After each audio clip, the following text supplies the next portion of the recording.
राजस्थान विधानसभा उपचुनाव और महाराष्ट्र विधानसभा चुनाव में भारतीय जनता पार्टी की ऐतिहासिक जीत से पार्टी कार्यकर्ताओं में उत्साह और जोश का माहौल है।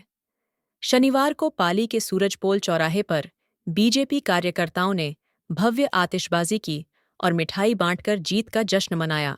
इस मौके पर पूर्व विधायक ज्ञानचंद पारख ने कहा कि यह जीत पार्टी के प्रदेश अध्यक्ष मदन राठौड़ के कुशल नेतृत्व और मुख्यमंत्री भजनलाल शर्मा की विकासोन्मुखी व जन कल्याणकारी योजनाओं की बदौलत संभव हुई है।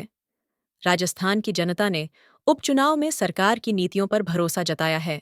बीजेपी के जिला प्रवक्ता तिलोक चौधरी ने कहा कि पार्टी कार्यकर्ता सरकार की योजनाओं को आमजन तक पहुंचाने के लिए निरंतर प्रयासरत हैं।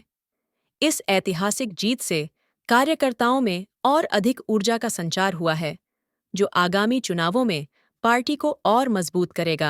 आज पाली के सभी कार्यकर्ता मिलकर के सूरजपोल चौराहे पर जश्न के रूप में आतिशबाजी की है।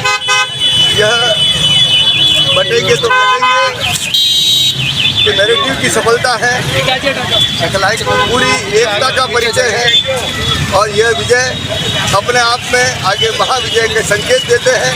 कांग्रेस धराशायी हो गई है और भारतीय जनता पार्टी का नेतृत्व निरंतर बढ़ रहा है।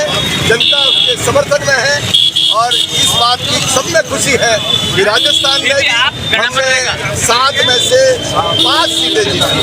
पहले हमारी 1 सीट थी, आज हमने 5 की। इसका मतलब जनता हमारे काम से खुश है, भारतीय जनता पार्टी के राज से खुश है और उसके ऊपर मोहर है। इसका मतलब स्पष्ट है कि देश भारतीय जनता पार्टी के साथ में है, राष्ट्रवादी लोगों के साथ में है। कि चाहे विपक्ष कितनी भी गलतफहमी पैदा करने की कोशिश करे, कितना भी जनता को बदलने का प्रयास करे, तो जनता जान चुकी है कि देश का भविष्य, देश की सुरक्षा, देशवासी का भविष्य, उनकी सुरक्षा और देश का विकास, अगर कोई एकमात्र पार्टी है तो वो भारतीय जनता पार्टी है। और उस विश्वास का कारण ही ये ऐतिहासिक जीत है।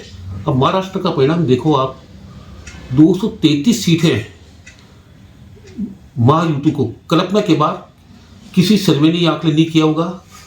तो ये जनता का विश्वास जो बीजेपी ने जीता है काम करके, उसी का परिणाम है। यूपी में देख लो आप, 7 सीटें बीजेपी की 9 में से, राजस्थान में 5 सीटें बीजेपी की। मतलब जहाँ देखो आप, ठीक है, हम झारखंड में कुछ पीछे रह गए, कुछ कांड होंगे वहाँ पे, पर जहाँ भी उपचुनाव भी हुए हैं तो वहाँ बीजेपी ने पहले की तुलना में बहुत अच्छी विजय हासिल की है। ये सारा जनता के प्रति जो नरेंद्र मोदी की योजना है, देश के जो नरेंद्र मोदी का काम है, या हमारी राज्य सरकारों का काम है, उसी का परिणाम है। महाराष्ट्र में 100% सफलता, जहां इन्होंने मीटिंग ली वहां बीजेपी जीती। तो ऐसा करिश्मा तो कहीं और देखने को नहीं मिला। तो इस सारा सामूहिक नेतृत्व जो है, चाहे प्रदेश का सामूहिक नेतृत्व है और चाहे केंद्र का सामूहिक नेतृत्व है, उसने जो काम किया उसका परिणाम है कि बीजेपी बहुत अच्छी विजय हासिल कर पाई है। और आने वाले कल में इससे भी बड़ी विजय, जहां भी चुनाव होंगे, चाहे दिल्ली चुनाव बहुत जल्दी होने वाले हैं, बंगाल में भी आने वाले कल में चुनाव होंगे, तो बीजेपी वहां भी अच्छी सफलता प्राप्त करेगी। पर जिस प्रकार से वहां काम किया है बीजेपी ने और देश में नरेंद्र मोदी की सरकार ने काम किया है, और एक गुस्सा इसी बात का भी था जनता के मन में कि लोकसभा चुनाव में जो कांग्रेस ने या कांग्रेस के महाविकास आघाड़ी ने एक भ्रांति फैलाने की कोशिश की थी और जनता को लगा हमसे भूल हो गई। उस भूल को सुधारने के लिए भी उन्होंने बीजेपी के पक्ष में भारी मतदान किया है। इन नारों का भी अंतर पड़ा सब जगह। तुष्टीकरण के चलते दूसरा समाज भी है ना, कि सारी की सारी राजनीतिक पार्टियां एक ही जाति समुदाय के हित में बात काम करती है, उनकी बात ही करती है और हमारी अनदेखी करती है। तो उसका परिणाम भी महाविकास आघाड़ी को भुगतना पड़ा है।